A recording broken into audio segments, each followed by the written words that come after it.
Google Classroom adds great functionality for students in the to-do list and the calendar. In this video, I'm going to show you the to-do list.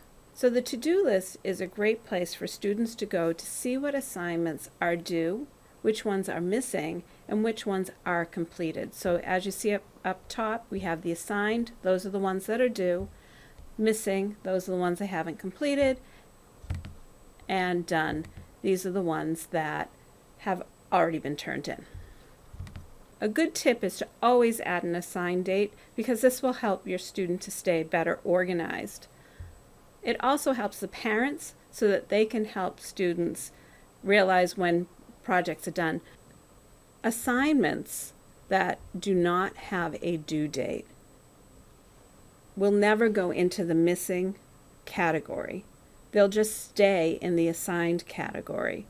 So for a student with executive function disorder, they won't be able to organize that. And it's difficult for parents too who might come in and want to know what assignments are missing.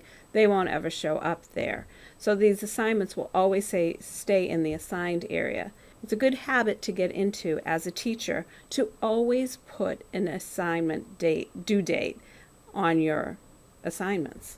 I'm going to just go to my own class, and you can see here I just have one assignment that's due later. There's none that are due this week or next week, and none with no due date. So here's a project that's due June 11th. So this way a student can see that there's something coming up.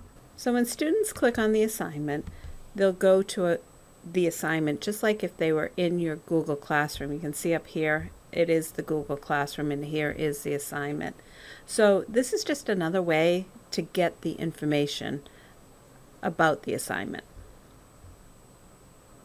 This is also available if I go back and I click on missing.